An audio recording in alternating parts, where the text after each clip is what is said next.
Good morning. Good morning. Welcome to Supermobile Church, a one-of-a-kind church on the entire planet. Because at Supermobile Church, the homeless are the members, and anyone else that walks in that door, they're your guests. Amen. Amen. Today's lesson is titled, Good Friday, Not for Everybody. Good Friday, not for everybody. Very interesting subject, brother. Before we start, let's bow our heads in prayer. Father God, Lord Jesus, we come to you this morning, and I ask you to open our hearts, open our minds. Help us to absorb the lessons, the word that you have for us in this Bible. I thank you so much for your Son, Jesus Christ, who came that we would have life and have it more abundantly. And I pray this all in his name. Amen. Amen. Amen. Good Friday, not for everybody. Today, we're in the book of John chapter 5. If you're in your church Bible, it's already been bookmarked to page 1654.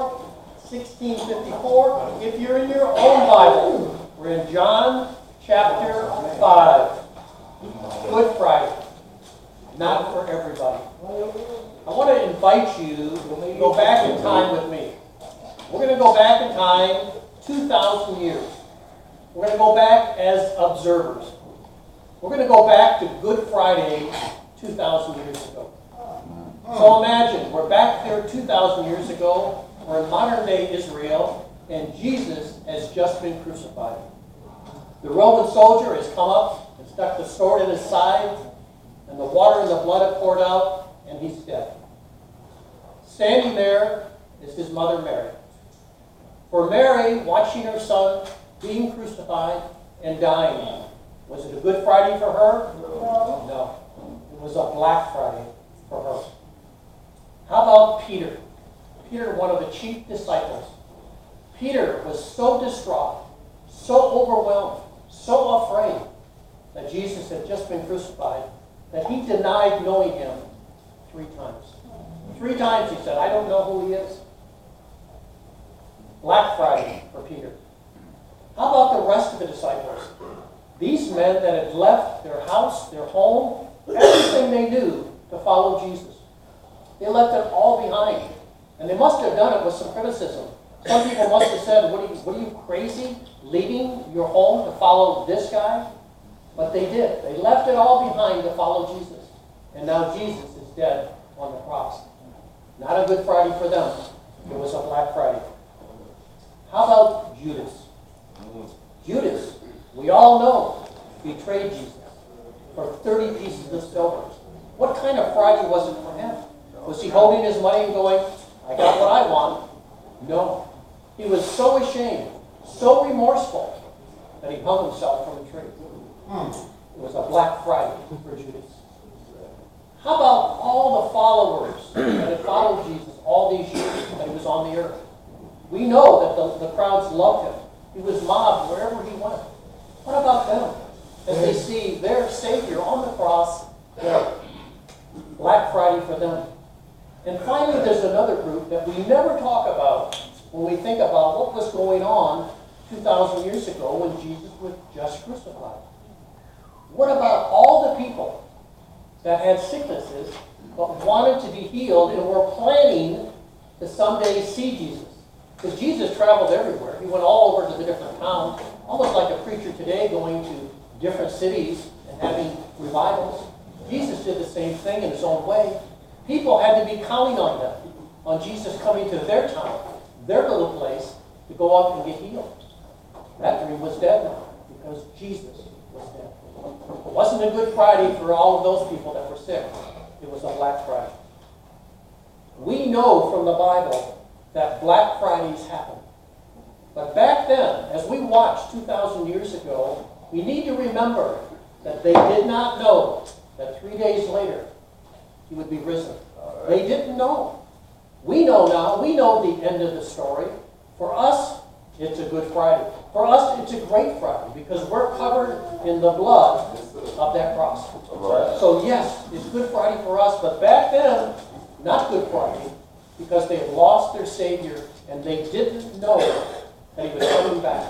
When he said, it is finished, They didn't know what that meant. When he said finish, they thought it meant it's the end. It's all over. We've lost him. It's done. But Jesus was saying, when he said it is finished, the sins that we all have are now covered in the blood. That's what he meant. But they didn't know it. So it was truly a Black Friday without any hope, without a knowing that 3 days later he would be risen. And even once he was risen and walked the earth for 40 years, we know they still doubted. You've heard of Doubting Thomas. Doubting Thomas said, I'm not going to believe it's you, Jesus, unless I can touch your wounds. Even Doubting Thomas, who followed him all those years, doubted that Jesus had come back and was risen. Black Friday all the way. But if you think about it, the Bible has lots of stories of other Black Fridays. How about that guy, Joseph? Remember the coat of many colors? Joseph was leading the good life. He was a young teenager, born in a rich family. His father loved him like crazy, gave him this beautiful coat. How about this kid? This kid, his brother sold him into slavery. And then he got thrown into prison. That was a Black Friday for Joseph. A huge Black Friday. But we know the end of that story. We know that eventually God promoted him to be the number 2 man in all of Egypt and ended up saving Israel during the famine. That Black Friday turned into a Good Friday. How about Daniel in the lion's den? That was a Black Friday for Daniel. They threw him in the lion's den. These hungry lions are going to eat him up. But we know how that story ended up. God closed the mouth of the lions. Turned out to be a pretty good Friday as he was elevated up out of that lion's den to help rule the country. And then what about Moses? Moses, God comes to Moses and says, Moses, lead my people out of Egypt. He does it. He does what God says to do. And then he's trapped at the Red Sea. The Egyptians are bearing down on their chariots with their army. Black Friday for Moses. But we know the end of that story too. Turned into a Good Friday. God pardoned the Red Sea. So the Bible is full of stories of Black Fridays. Not just Jesus having a Black Friday and his followers and his family. There's other stories, but the beauty of it is the Bible shows us that those Black Fridays turn into be Good Fridays. So you have to say to yourself, what Black Friday are you going through now in your life? Is it a financial problem? Is it a relationship problem? Maybe it's a health problem. Maybe it's all three. Whatever Black Friday you're going through right now, the Bible gives you some guidance on how to look at it, how to view it, how to feel about it. The good news about Black Fridays, which we all go through, and if we aren't going through them now, the Bible tells us we're going to have some tribulation in this life. The good news about Black Fridays is only temporary. They don't last forever. They're going to go away eventually. Every story in the Bible, you see that. But Black Friday ends up going away eventually. In the Psalms it says, weeping may endure for a night, but joy comes in the morning. So God is promising you that if you're going through a Black Friday, whatever it is, financial, relationship, health problems, it's only for a time, only for a season, and then your Good Friday will be coming to you. So the key here is, for all of us, is what do we do while we're going through our Black Fridays of life? What are we supposed to do? We know the end of the story. We know it's going to come out good. But what are we doing while we're in the midst of the Black Friday? Well, the Bible gives us guidance here too. It tells us exactly what to do. The first thing you need to do when you're in your Black Friday is be patient. Be patient as you're waiting for that Black Friday to go away and your Good Friday to come. Be patient knowing that God has got your back. Be patient knowing that God has a plan for you. You might not know the plan. Joseph didn't know the plan. Daniel in the lion's den didn't know the plan. Moses did not know the plan of the Red Sea. God does not tell us in advance most of the time. Be patient, though, knowing that God, He's on the throne, He's got a plan, He's going to work it out for your good. So when you're in your Black Friday, number one, be patient. Number two, make the best of where you are. How do you do that? Well, Joseph is the classic example. This young boy sold into slavery and goes into prison because he's falsely accused by Potiphar's wife. What does he do in the prison? Does he whine and mope and feel sorry for himself? No. He makes friends with the head jailer, and he ends up running the prison himself. This turned out to be crucial training for him to someday run all of Egypt. So he made the best of his circumstances. So when you're in your Black Friday, there's a reason that God's got you in your Black Friday. And many times it's just to train you, to grow you, to mature you. Joseph at age 17 was not equipped and mature enough to run Egypt. But by the time he got done with that slavery thing and that prison thing, he was ready to run Egypt. So when you're going through your Black Friday, make the best of it. Make the best of that situation. And number 3, and most important, when you're in your Black Friday, have faith. Have faith. That's right. This is going to work out, and it's only temporary, and your Good Friday is along the way. This faith thing, we see lots of stories in the Bible about faith. But today in the book of John, we're going to talk about one of my favorite stories about faith. So let's go to John 5. It says in John 5, now there was in Jerusalem a pool. Here a great number of disabled people used to lie. The blind, the lame, the paralyzed. So there's the pool, water, and all these people that are disabled and sick gather around the pool. Why are they doing it? The Bible goes on to say, one who was there, an invalid for 38 years. He'd been lying there, and the goal is the pool, the angel would come down and stir the pool every once in a while, and the first one in the pool got healed.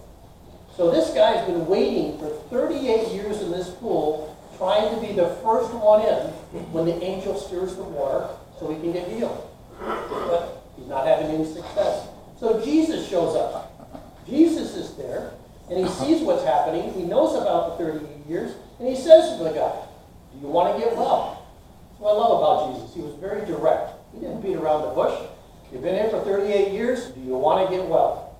The invalid replies. This is an interesting response. He doesn't say, I want to get well. He doesn't say, I want to be healed.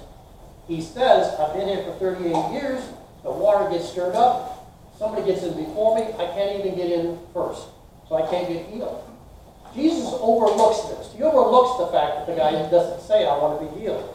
He knows he wants to be healed. But the very fact he's been there for 38 years, waiting by the side of the pool. This is the beauty of Jesus. He's not going to hold you penalty for not quite getting it right, for not saying quite the right thing, or quite doing the right thing. Jesus knows your heart. He knows this guy wanted to be healed. So what does Jesus do? He says, pick up your mat and walk. Now here's where the faith comes in. The man actually did it.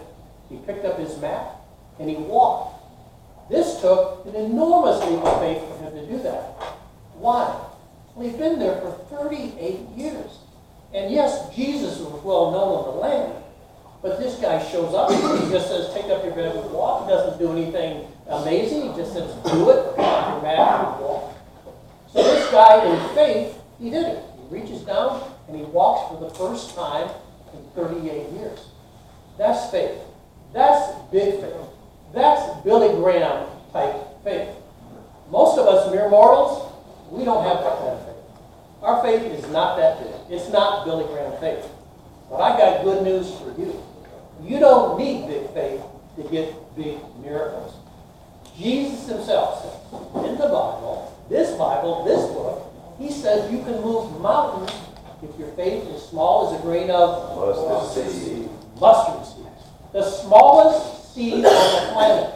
If I had 10 of them in my hand and I threw them on the floor, you could not even see them. They're that small. Jesus is telling you, you don't need big faith to get big miracles. You need little faith. Grain of mustard seed faith. That's all you need. If you have Billy Graham faith, that's good. My hat's off to you. But if you don't worry about it. Little faith. Now I've had people say to me, Pastor, I don't even have little faith. I don't have any faith. My life is such a mess. It's never getting better. I don't have any faith. How do I get this faith thing? Well, it doesn't fall from the sky like manna. But there is a way for you to get and build your faith. All of us, even with little faith, we want to build it. We want to build our faith. So how do we do it? 3 ways to build that faith. 1, do what you did today. Come to church. Come to church. I got a book that says that faith comes by hearing, and hearing by the Word of God. Just show up in church and hear the Word, and that will build your faith. You can show up in church and fall asleep, and the Word of God still will help you build your faith. God can get it into you even when you're sleeping. So to build your faith, come to church. You're doing it today. The other way to build your faith, and the way that I love, is the Bible. This book right here. Remember, this is not just a history book. It's a guidebook for your lives. Whatever you're going through, financial troubles, health problems, relationship problems, it's all in here. Have times changed from 2,000 years ago? You bet. We live in this tech age now where we got these fancy phones and satellites and cars. We didn't have that stuff 2,000 years ago. So times have changed, but the problems have not. Back then, they had financial problems. They had health problems. They had relationship problems. That hasn't changed. So if you're having those kind of problems, you can find the answer here in the Bible, and that builds your faith. When you see what these other men of faith did, when you see the guy by the pool, what he did, that builds your faith. And the third way to build faith, and my faith, is prayer. That's right. Prayer. Remember, prayer is 2 components. One is asking. You get to ask God for stuff. This is great. You get to ask Him. And it's okay. In fact, He tells you in the Bible, ask, and you shall receive, that your joy may be full. He wants you to ask. Now, you've got to ask within His will, that's for sure. But ask Him. You need stuff, you want healing, relationship issues, you want your finances to be restored. Ask Him. He wants you to ask. He wants to fulfill what you're asking for. But beyond asking, prayer is just talking to God. Just talking to Him. How about when you wake up in the morning? When I wake up in the morning, sometimes I say, God, how's it going? What's going on with you and the angels this morning in heaven? Everything okay? Just talk to Him like He's your best friend, because guess what? He is your best friend. So, you want to build your faith? Come to church. You're already doing it. Get into this book, this guidebook for your lives, and get into that prayer thing, where you both ask for stuff, totally okay, and you just talk to God like He's your best friend. That's what prayer is all about, and that will help build your faith. So today, you're going through a Black Friday. I got good news for you. It's only temporary. Wait, be patient, have faith, and your Good Friday is just around the corner. Amen. Let's finish and bow our heads and pray. Father God, Lord Jesus, we repent of our sin. Come into our hearts. We make you our Lord and Savior. Father, I pray a hedge of protection over every single person in this church. I pray you will keep them safe and guide them today and all through their week. I thank you for your Son, Jesus Christ, who came 2,000 years ago and hung on the cross and died for our sins. Thank you. I pray this all in your name, Jesus. Amen. Amen.